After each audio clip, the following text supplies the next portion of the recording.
So we're gonna get started in a second. Scott and I were just talking about the website. So if you read what was listed on the website for this class is not accurate. It's a mistake.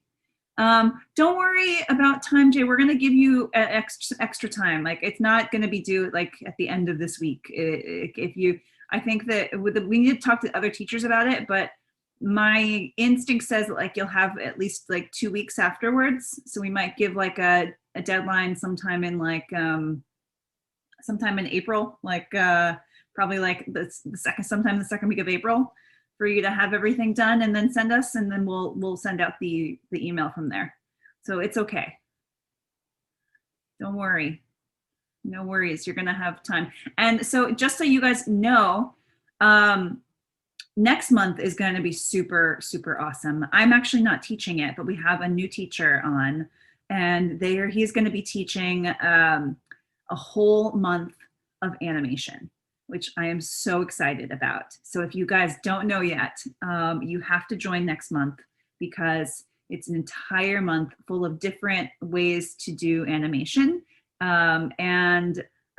His name is Scott. Is he going? What name is this? Is our teacher going by? Is he going by? He's going by Boogie. Okay, he's going by Boogie. Okay, so his name is Boogie. I think his other name is Brian. That's why I was like, I wasn't sure, but he goes by Boogie. That's his name, and he is an awesome. He's gonna introduce himself in April. He's gonna tell you all about himself. He actually has done a lot of animation work. Naylene is going to be here because she's a great animator and she's going to be teaching that as well.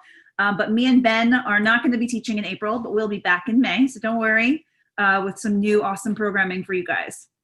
But Boogie is going to be teaching you guys, and you can find out more about him in April. But the end of this month, so there's like a weird extra week.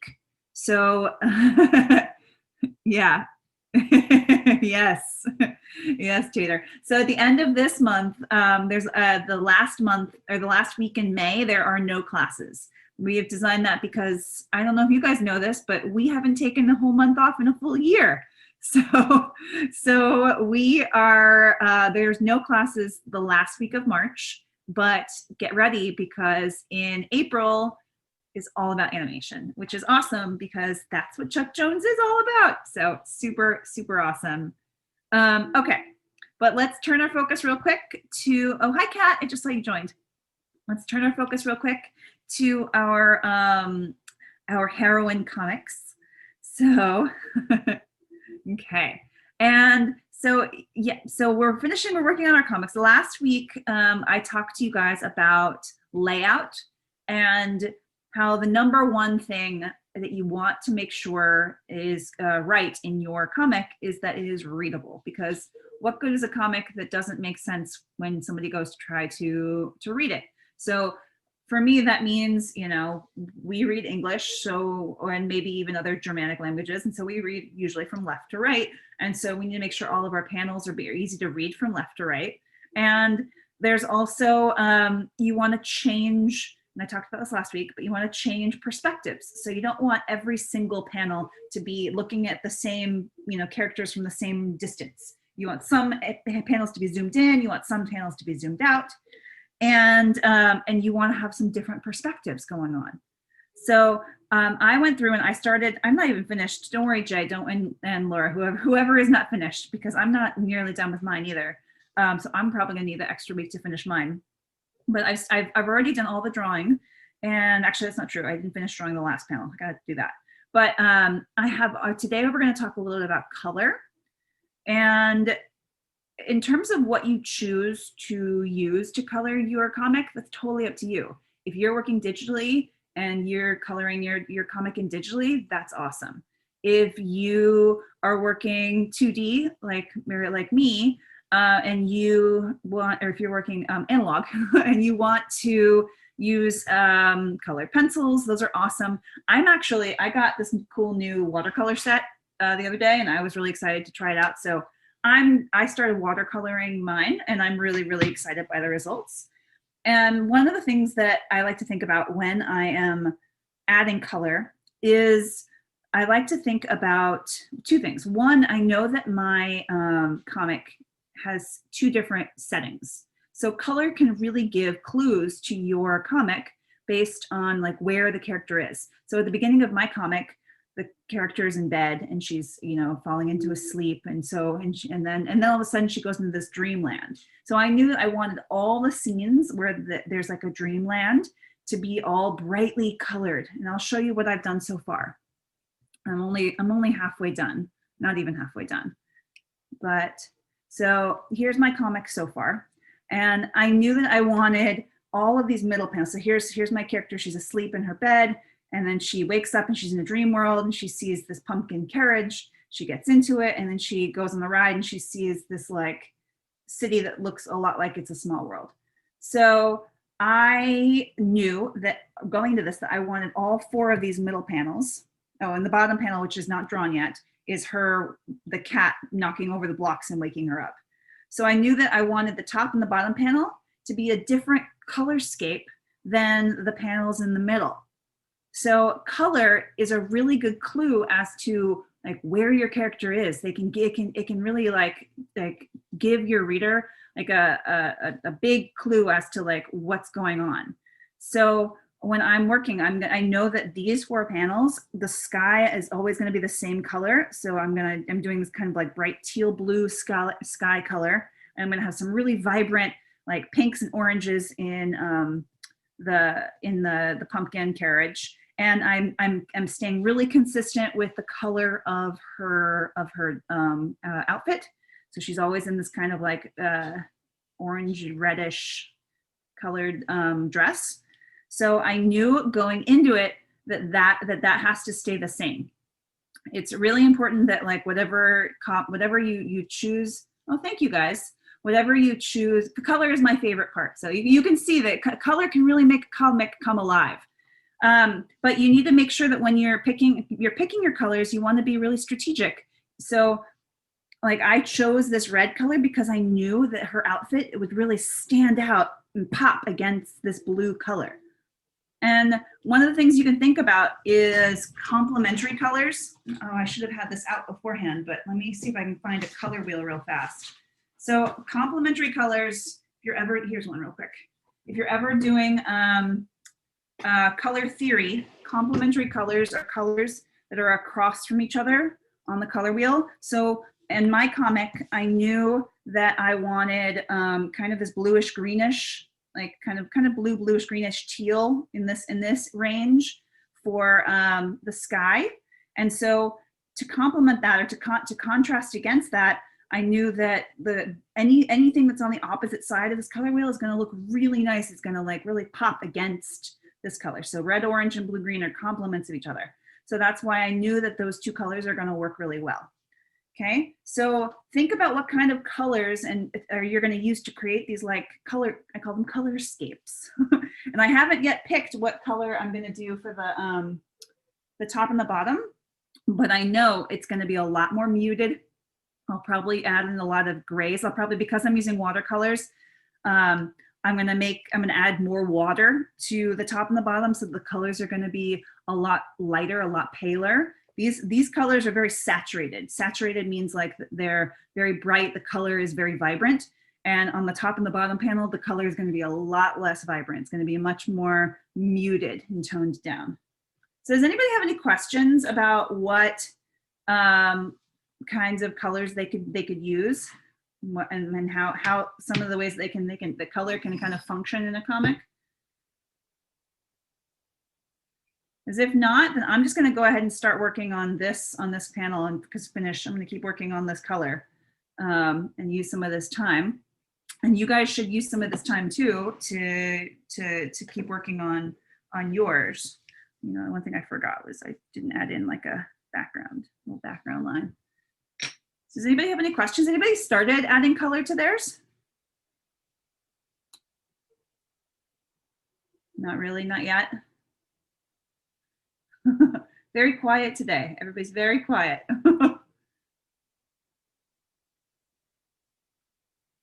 You're not at the color stage yet? No worries, Jay. So you guys just if you have any questions about layout or any questions about design of your comic, then you can go ahead and ask. Does anybody know how they're planning on coloring already? Like I said, I chose watercolor mostly because I was really excited about this new watercolor set I got. To be honest, I didn't draw this out on watercolor paper, and if I had known that I was going to be doing watercolor, I would have. But you know, we're going to see how it works. You're going to use colored pencils. So I love using colored pencils, and one of the reasons why is because you can blend colors together. If I wasn't using watercolors, I would be using colored pencils. In terms of like you can get really professional looking results with both colored pencils and with digitally. If you're working digitally, obviously that can give you like the most professional looking, but you know, that's not an easy thing because you have to learn the software first. But I've shown you guys, let me do this and I'll show you the difference between the last comic that we did, the one that Naylene and I worked on together. I colored that one in entirely with colored pencils. And like I said, with colored pencils, they're great because you can really mix the colors together. You can really get like a nice sense of like blending of colors. Whenever, because I almost never use just a color straight out of the box or straight out of the palette, because I'm more interested in what I can do with you know, mixing them and kind of creating my own colors. But colors can really give you a lot of it can really like give you a lot of clues, and it can give the reader a lot of clues as to what's happening in your comic that you might not have drawn in. Don't underestimate the power of color. I'm sure they look great even if you didn't use a reference. Here, I'll show you.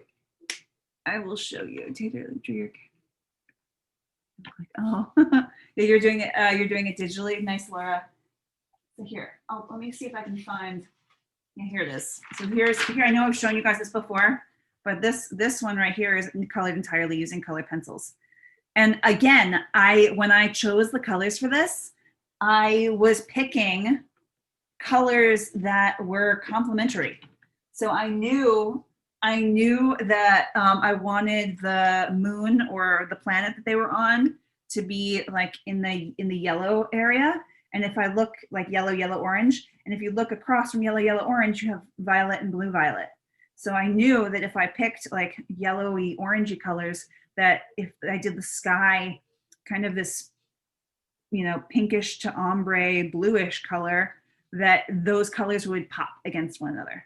Color theory is really, really important. Like all color theory is kind of knowing how colors function near one another, or how they function against one another, how they function like, you know, in tandem. That palette, this one reminds you of SpongeBob? Yeah, a little bit. Yeah, that's cool. So if you think about, like, if you go through cartoons and comics that you really like, I bet you that the artists will have a system. They'll have some sort of something that they do that makes colors pop against one another. And then I knew that, like, I didn't, because I used yellow and purple, I knew I didn't want anything like, I knew I wanted another super bright color for their like space outfits. Like, they're not even really spacesuits, because I don't know why. It's a good question. I'm not sure why we didn't give them helmets. Also, I'm not sure what a helmet would look like on Bugs Bunny with with his ears, but yeah, you can. I would suggest that you guys, whenever you watch a cartoon, take a look to see what kinds of color schemes some of these artists are using. Okay, I'm gonna put this away over here. I'm gonna keep working over here. Abnormal. Yeah, that's what I would think, Jay. Totally, because that would be really weird to have a helmet, a space helmet for bugs.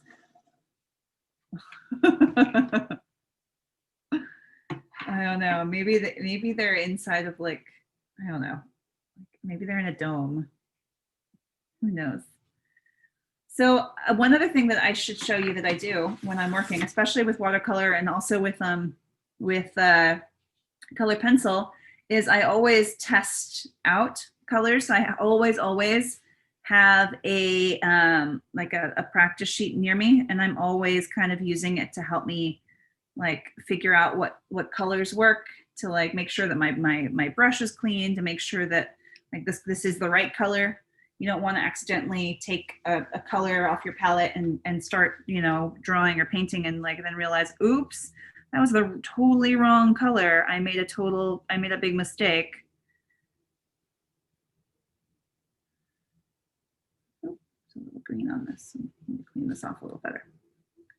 But yeah. Does anybody have any questions?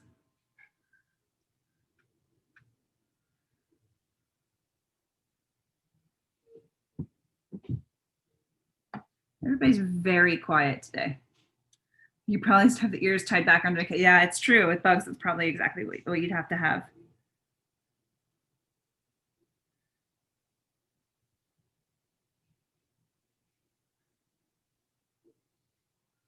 With watercolors, if you've never really done a lot of watercolor work, you have to be really careful to make sure things have fully dried before. So like I just did some of her face, and now I have to like wait for that area to fully dry before doing her hair, because the colors can bleed into one another if you're not careful.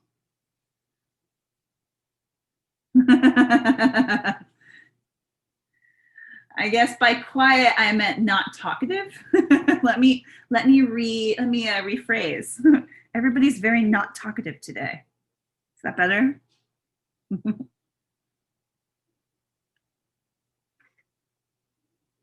Does anybody want to share what their comic looks like so far? I'm totally curious to see what you guys have done so far. I have a question. Sure. So if I was going to use watercolor for my comic book, how would I put it in there if it's paper and I need to use watercolor paper? And yeah, that can be tricky, Nathaniel. I didn't use watercolor paper. I'm working. I just drew mine out on like cardstock, and it can be a little bit tricky. It seems to be working for me, but it kind of depends on a couple things. It depends on the quality of watercolors that you have, and it depends on kind of how, like what kind of paper you have. So the danger is that and you can see it's starting to kind of happen. The paper can start to like bend and wrinkle up, which it's fixable. You just have to, you know, after it's dry, flatten it down with like a heavy book or something big and flat and heavy. But that can be a problem. It just depends on what kind of paper you have, and what kind of. Say that again. what? Oh, was that Kat who was asking? Sorry, I thought it was Nathaniel. Sorry, Kat. I think Kat would like to share. Oh, Kat, you want to share? Okay, sure. Go ahead, Kat. Yeah, it was Nathaniel who was asking. It was okay. I thought I recognized Nathaniel's question or his voice. I got really, really behind, so I'm actually still designing a character, but what I have so far, I got there and I realized, oh, I should probably draw the character before I do it so I don't mess up. And so this is what I have so far. Nice. Tell me about your character. Whoa, what is that? Well, this is a dragon hatching. So cool. there's a dragon. Oh gosh.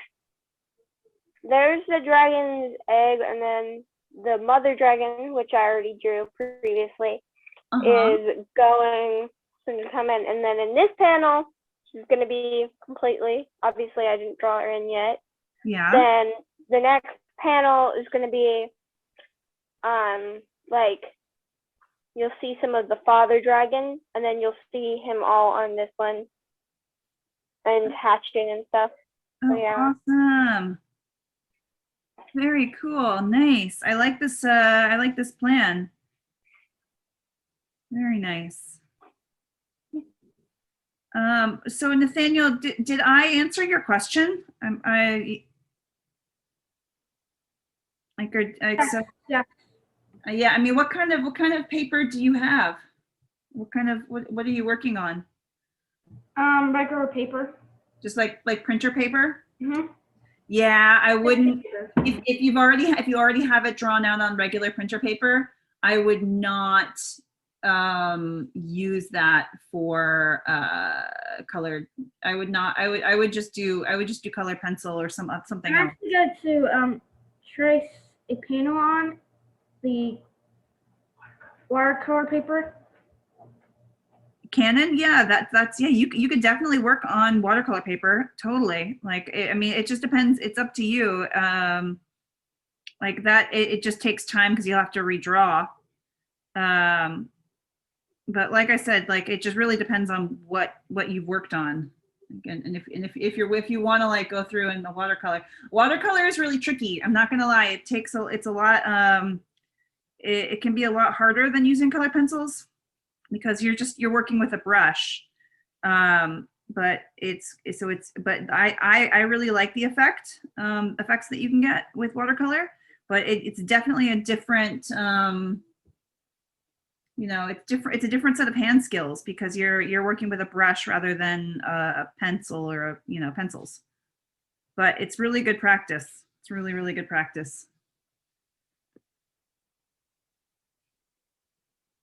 It really just kind of depends. Like the artist chooses the medium. So you guys get to pick what mediums work for you. And sometimes they're dictated, like for me, my choice was dictated based on what I was really excited about. And I was really excited about my new watercolor set. So that's what I did.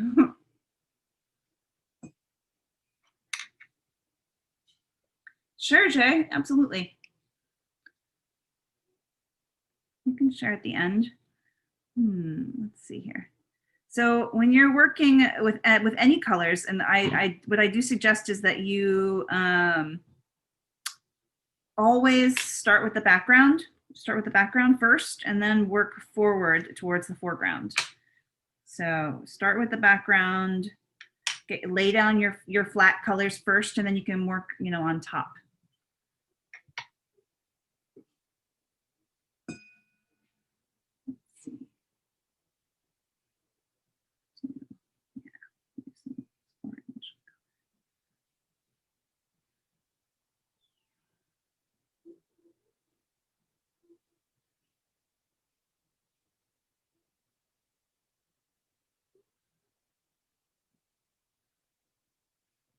Yeah, so this time is really for you guys if you have any questions. Or if you like I said, it's awesome time to crowdsource ideas. If you're not sure about a character or an idea, you want to like voice it to the group. Ooh, it is dark in my room. I need to turn this light on a little bit. Sorry, the overhead light changes the shadows a little bit, but it's okay.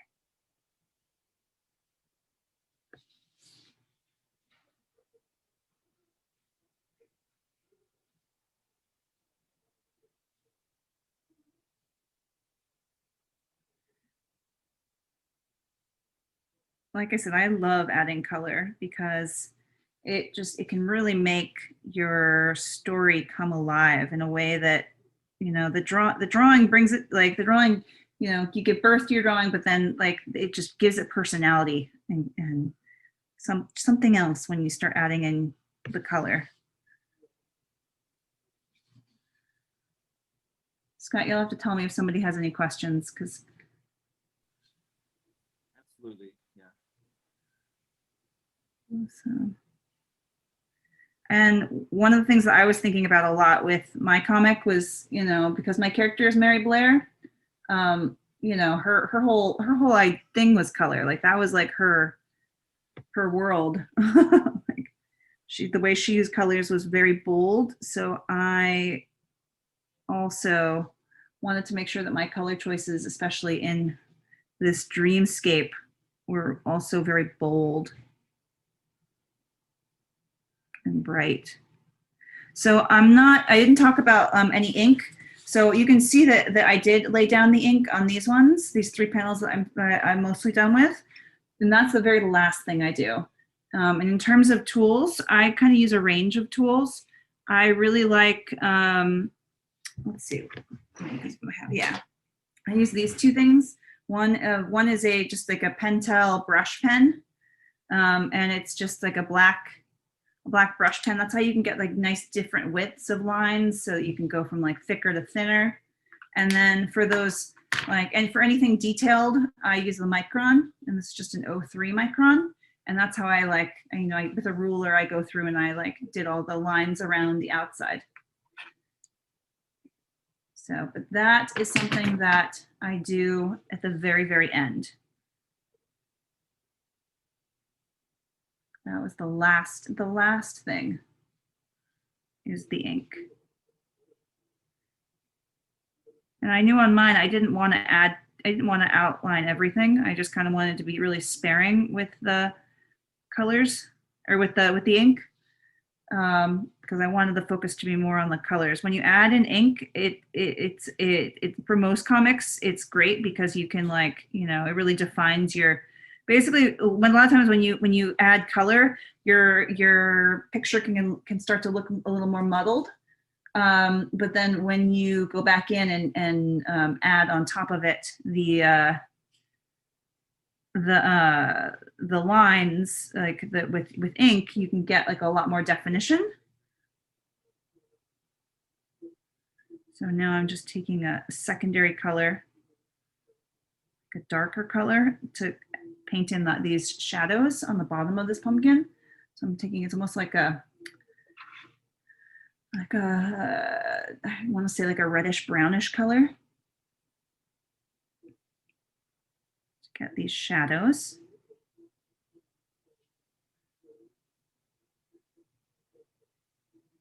I'm going to do some shadows here. Oh, that was a dark one. That's okay. Lighten it up a little bit with some water. There we go. And then for the highlights, I'm actually using a really bright, vibrant pink on the top. I'm going to work in lots of layers coming down with this pink for my highlights.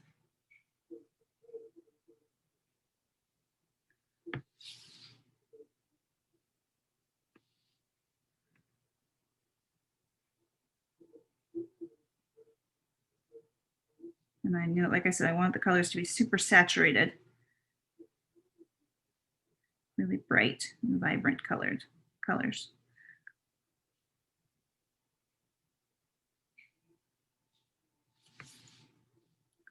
And then I'll take that orange that I started with and kind of layer in a little more color in the middle.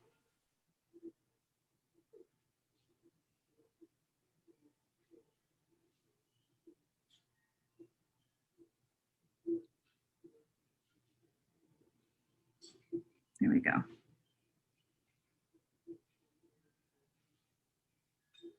not going to do any more because this paper is becoming kind of saturated. I don't want to, like I said, I should, if I had done it on, so I'd started on watercolor paper, it would have been better, but I didn't. So I'm going to work with what I've got.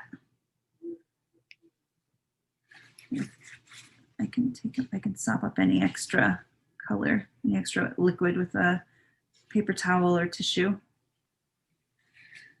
I'm actually gonna, sometimes it's interesting with watercolor, especially the colors that you think when you lay down a color, it can dry in a very much lighter. So I like to work in layers. So like her dress needs to be more vibrant for me. So I'm gonna go ahead and do this. Although I'm disobeying what I told you guys. I should have, and I should have, I wish I had started with the background. I probably should have started with this like grass and like the ground first, but I didn't, which is going to make my job a little bit harder now that I have to add in the background. That's why you always want to work from back to front.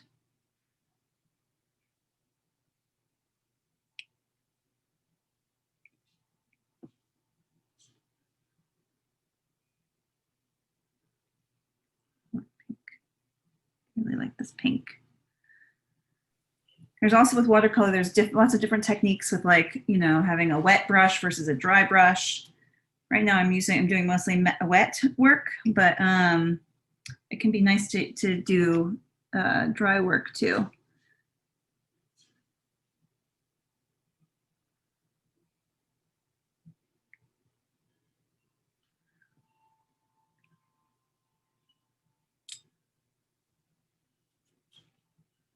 Okay.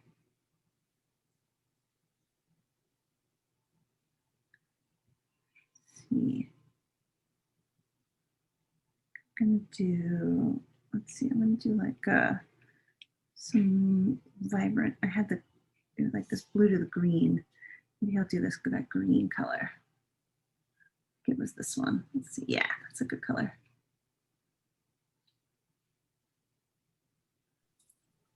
There was a comment earlier, inking comics is stressful. Would you have any advice, Lee?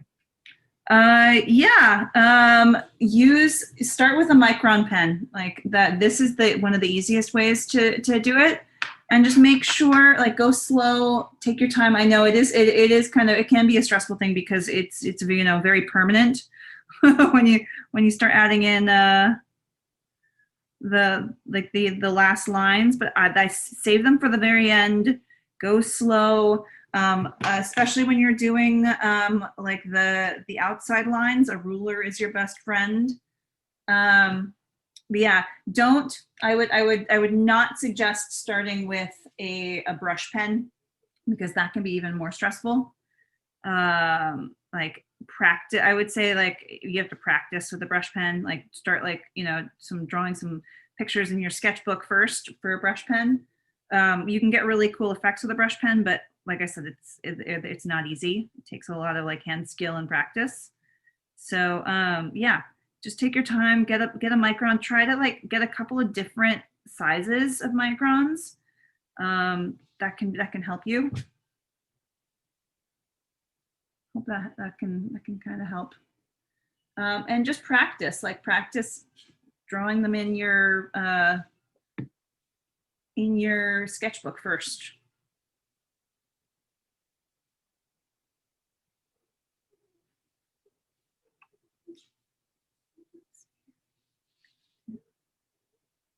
Gray.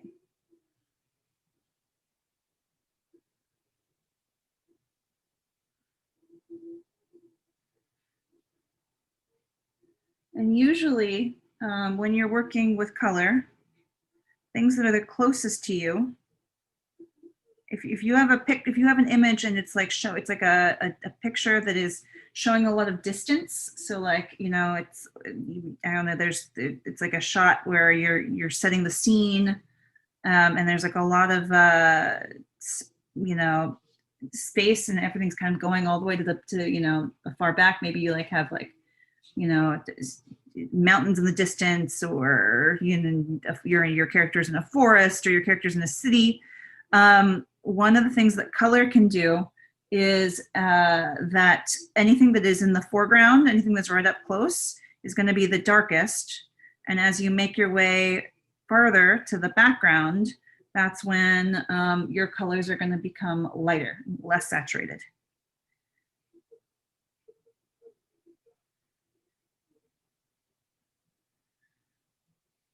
And work in layers with your colors. Work in layers, like start off with one color, then try adding in some secondary colors on top. I make this a little darker because it's the shadow underneath where this pumpkin is.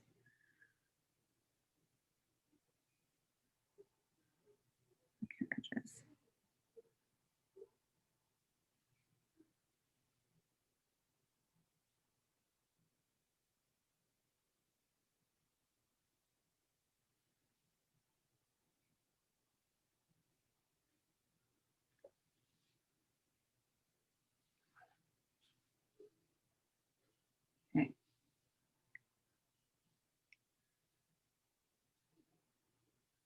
Hmm. Need a brown. Yeah, I think it was this brown that I liked. Here.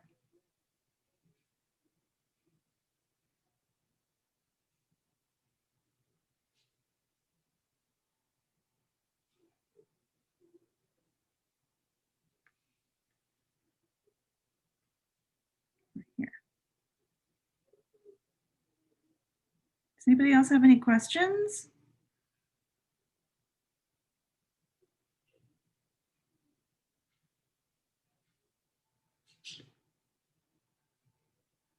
Does anybody want to share anything that they're working on? Doesn't have to be like your comic, it could be anything.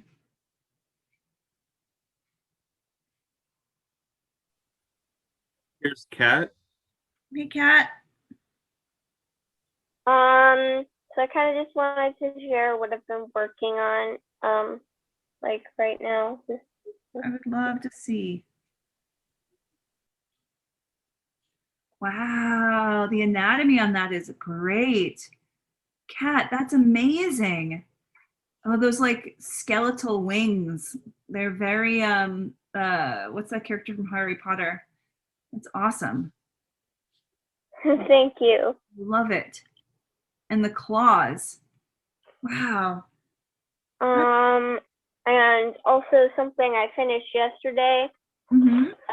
I got really intimidated by the scales, so it took me 3 whole days to finish, putting me more behind. That's okay. Hey, we all work at different rates. It is totally fine. But I can really tell that you put so much detail and work into this character. That's an amazing amazing drawing. That's just like a whole character sheet. I love Thank it. you. Oh, that's awesome. I love that's beautiful, really beautiful. Wow. Kat, your work is really like I can see like in the past year, especially some of you guys who've been coming like really regularly and have been like practicing. I can really see how much you guys have like grown and progressed and learned in this past year. It's kind of incredible. That's the one thing that I was saying to all the other teachers is that this is so cool because, normally if, we were in a normal class setting and, we like, I wouldn't have been able to like teach you guys for so long. Normal classes when even with art classes don't last usually like more than a year or usually more than a couple months. So it's been kind of nice to like really see you guys grow and like be able to like see you guys regularly for like a full year, which is awesome. I would like to share. Sure. Just let me turn on the screen. So, for my idea, I sort of made it a child-looking drawing. Oh, nice. Oh yeah, I love it. I love this style. Because I used to draw just random stick figures of my family. Just little stick figures. Yeah, but you've definitely progressed since then. My Yeah, gosh, Nathaniel, for sure. going back to what I originally used to do. I love this character. It's your mom, right? Yep. Yeah, I love this character. I think that's like a really cool. Her like it's almost like it's like a caricature. It's very very nice. It's awesome. Tell me what's the story? What's happening in your comic again? Again, it's kind of like a child's imagination. An oven comes to life and tries to eat my mom, and Oh yeah. Can you show it to us one more time? I love it. The oven. So the oven. Oh yes, the oven is coming. So there she is. The oven has totally come to life. Her expression is awesome. Her expression is so good. It's so good, Nathaniel. I love it. So the best, it's the best comics. And your what makes it really effective is like you have like the story is really simple. You know, it's not like you have a ton going on. Like the story is super simple, and it's funny. That's awesome. That's so good. It's so good. I love it. Yeah, like that's some of the best comics are like really short and simple premises. I should have waited. Gotta fix this now. The problem with watercolors, you gotta like work in areas. You should only do one area and then wait for that to dry. I guess while I'm working on that, I'm gonna remove this. I'm gonna start kind of figuring out some colors for her bedroom. Laura would like to share. Sure. Let's see, Laura. Okay, so just doing a moment.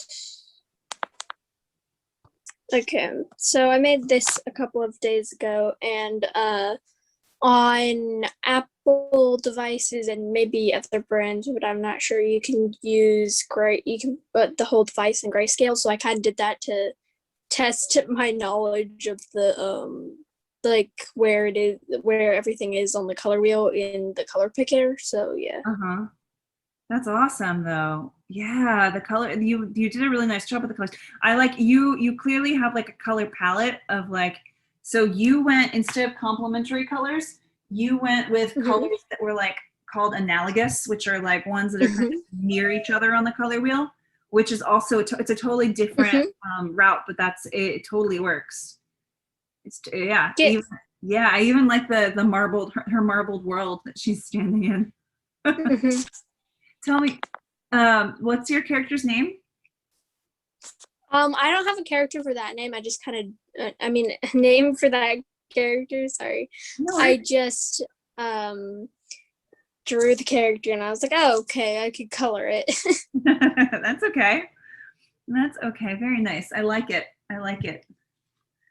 Sorry, you guys are seeing my like weird setup over here. But yeah, that's awesome. I also think, like I said, whenever you work on, there's something very professional about working digitally. Everything comes out looking real clean and crisp. Trying to decide what color the walls are going to be in this drawing. Maybe like this color.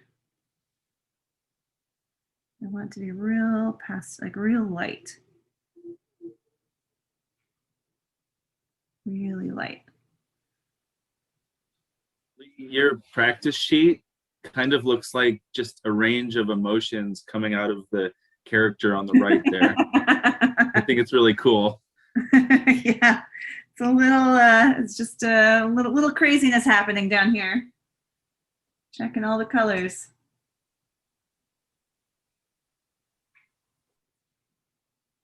It's real dark. It's too dark. But yeah, always test everything.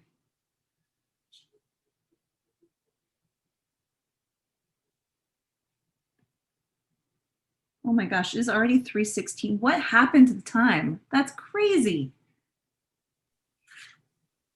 Liliana would like to share. Sure. Hey, girls.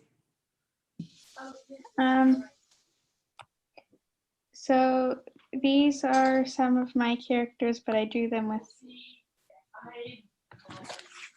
other people's characters. Oh, that looks awesome. Ooh, those so bold. Nice. Oh, really? Oh, great poses too. Oh, these are awesome. I like the little like schoolgirl. Those are rad. So those are your characters, and you're drawn with were they with Tater's or Jay's characters too? Yeah. Nice. That's awesome. Very nice.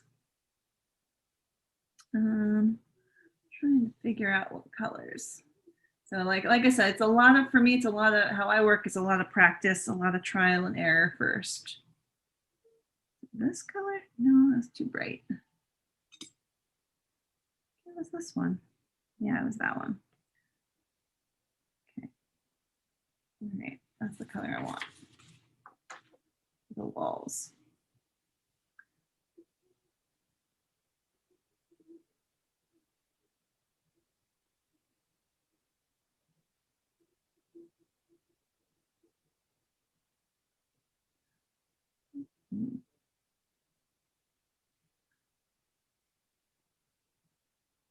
I love that so many of you have started working digitally too. I think that's pretty cool.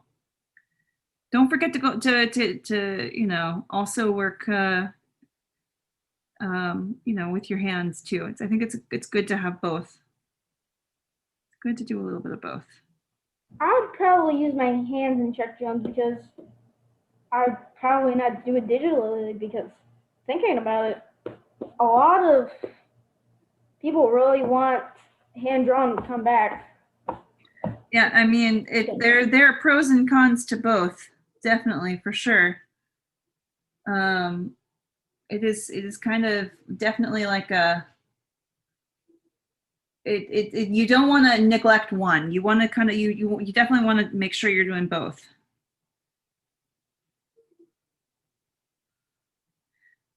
Because to be honest, most like feature lengths and even shorts are done like, you know, you if you want to work as an animator, you know, in today's world, you have to know some of the software. But that being said, it like, you know, there's some cool people who are doing things like it. You also have to be, you know, good with your hands too. You also have to like know how to, like, it all comes back down to like, you know, do you have the perspective right? Do you have the shapes right? Like, is this, you know, is this character believable? And a lot of that is the foundations of drawing first. So you got to have all of that.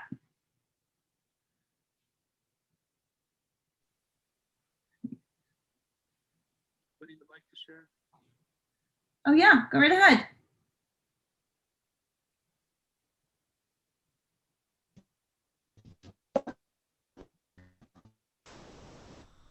I'm just showing it.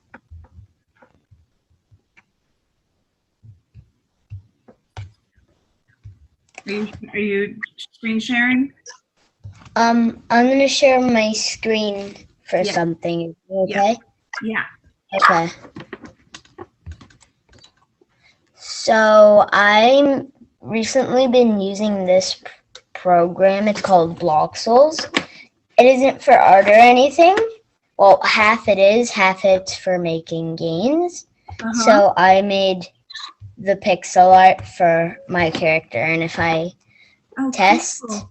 this isn't actually the game it's in, but you can see all the animation I made. Oh, rad. And also, this still would count as art if I show the art I did for my game, would it? Oh yeah, absolutely. There's a lot of art making in games and gaming. So I drew all of this. There's no pre-assets here. That's so cool. I had to make every one of these frames, which so far this has taken me like 4 days and I'm not even halfway completed it. That's so cool. Yeah, I mean, think about professional games take like years and years and years to make with teams and teams. Games, like making a game is I know, but this is only one level. Yeah, there's so much that goes into it. So Especially cool. I'm only a team of one. Yeah, that looks awesome. Really, really cool. Really, really cool. I love it. I like your characters. I like the colors you chose. I like the sound is doing something weird. Is it doing that? Is that, am I the only one who's hearing that stuff? Yeah, there's something really weird.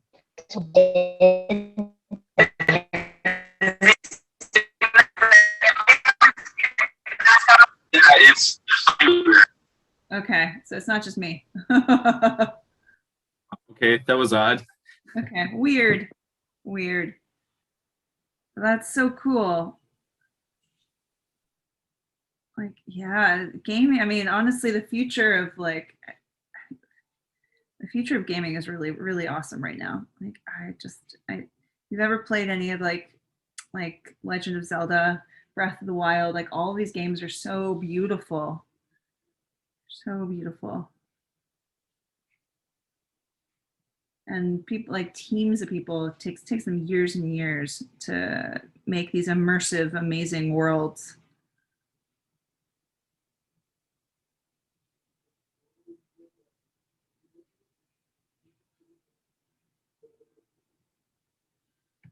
Okay. Right. Right up there. Let me see how dry this is. Yeah, I think I can go ahead and keep working on this panel.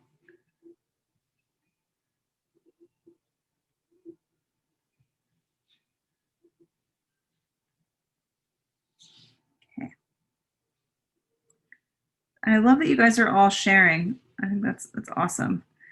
Some of the other classes I teach, I have to, it's like pulling teeth to get people to share. Always like, do you want to share? And they're like, no.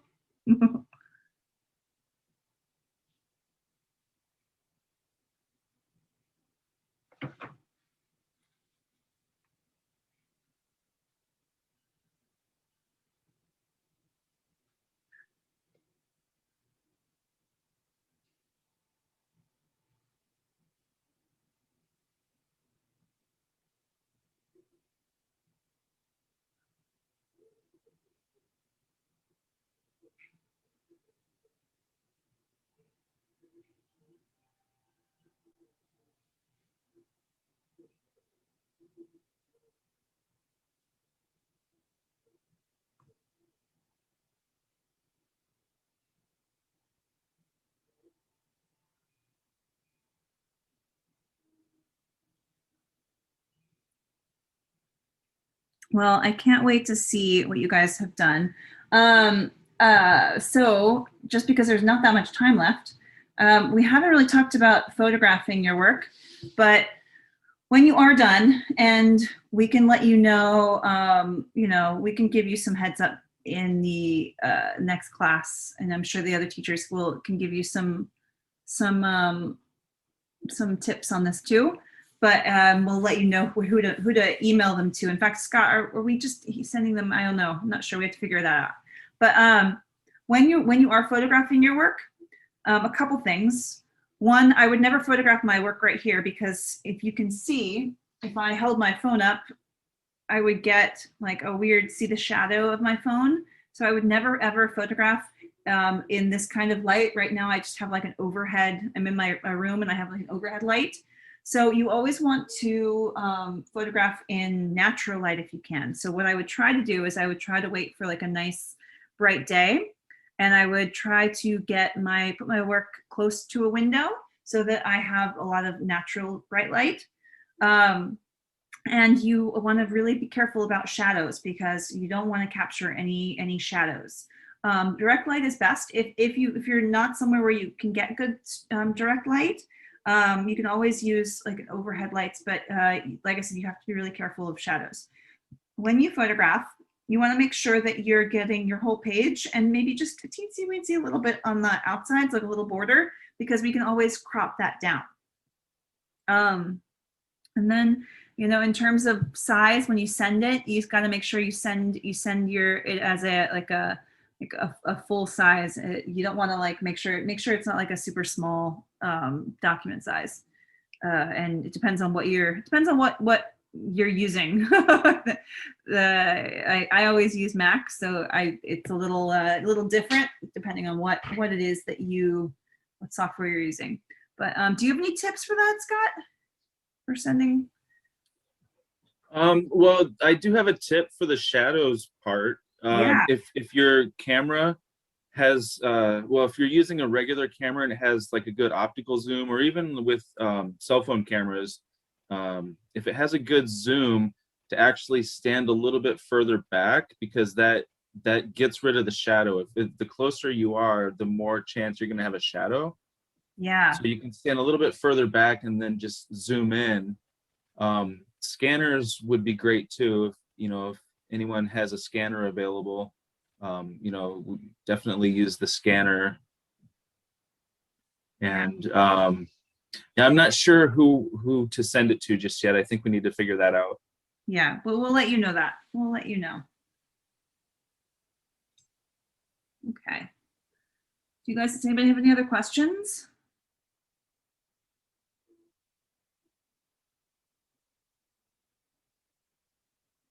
You know, this weird fear when the marker's gonna die and you're gonna, oh yeah, it's true. That is true.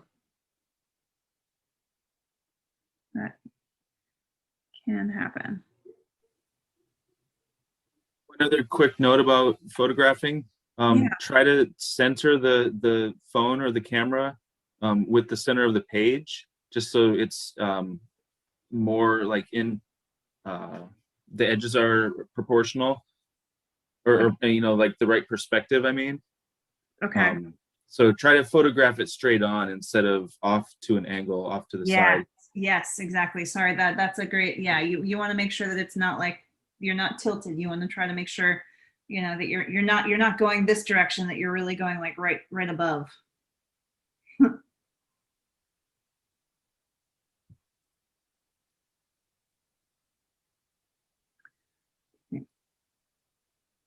Those are some awesome good tips.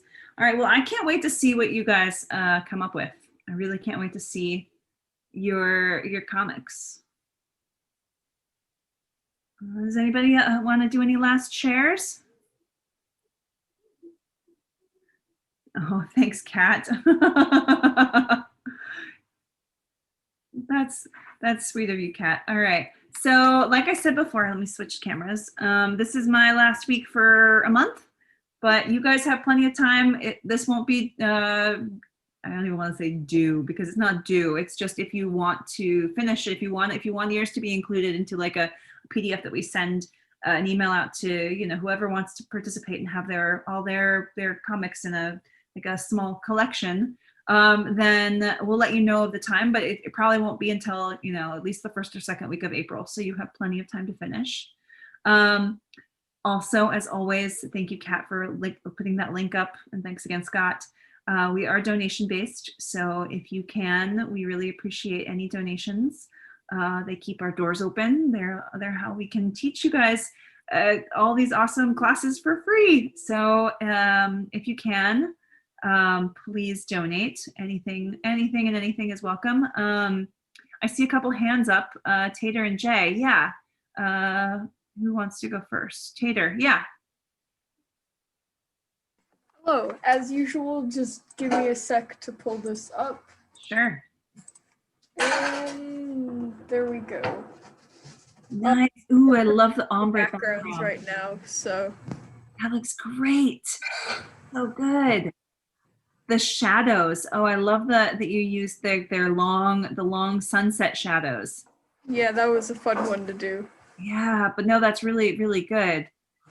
Like definitely like makes it really brings it to life. And I really love this like ombre like sunset background that's happening. Yeah, I like it too. Nice. Good color choices. I'd like to show. Well, hold on 1 second. I think Jay was next. Hey, Jay. Hello, I was inking. I ink really slowly, but yeah. Nice. That's beautiful. Ooh, I love the braid on that one character. Braids are not easy to draw. Oh, they're so hard, but yeah. That looks awesome. That looks so good. Can you hold up so I can see the very bottom panel? The circus tents. Oh, that's awesome. Very cool. Very cool. I cannot wait to see these like finished.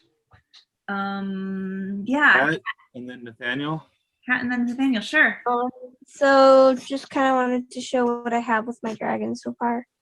Yeah. Oh, that looks What great. I've done in the class time.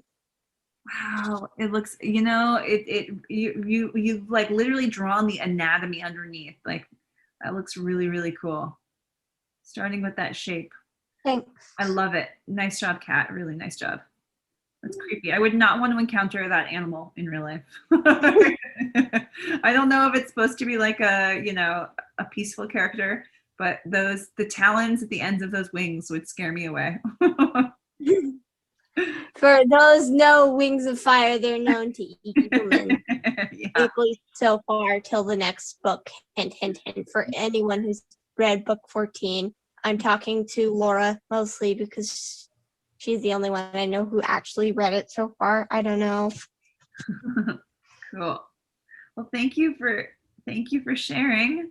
Oh, Nathaniel, did you want to share? Oh wait, I don't know if he's there. Oh wait, Liliana and Heather Rose? No. Oh, Nathaniel's back. Hey, Nathaniel. Sorry, I was refilling my water. No worries. Let's see. So here's what I have. Ooh, nice. I'm really good at watercolor. I don't know why. I cannot do. Yeah, you know what? It's brush skills, and I've noticed that you have good brush skills. Like that, I remember the first time you showed me you were using an ink pen, and I was really amazed because it's using a brush. Oh, but you should feel really proud because if you're naturally good at that, because for a lot of people it's not easy. Because if you think about it, you know, from the time we are 4 to 5 and in kindergarten, we are taught to use a pencil. And we use brushes, you know, if we're painting, if we're in art class, but we use a pencil far more frequently than we ever do a brush. So get a lot more practice at it. So a lot of people feel more comfortable with pencils, but brush skills are awesome. They're really important to have and to kind of, you know, work on. So that looks awesome, Nathaniel. I'm really happy. Like I said before, I cannot wait to see some of these finished comics. All right. Anybody else? Last call. Otherwise, guys, I will be back in May. I might pop into a class in April to see how it's going, because this is our first time teaching animation. Not our first time. It's our first time online teaching animation through Zoom. So I can. It's taken us a year to figure out how to do it. So I cannot wait to see how it goes. All right. I will see you guys soon. Bye. Bye. Thank you, Lee. Bye. Bye, everyone. Bye.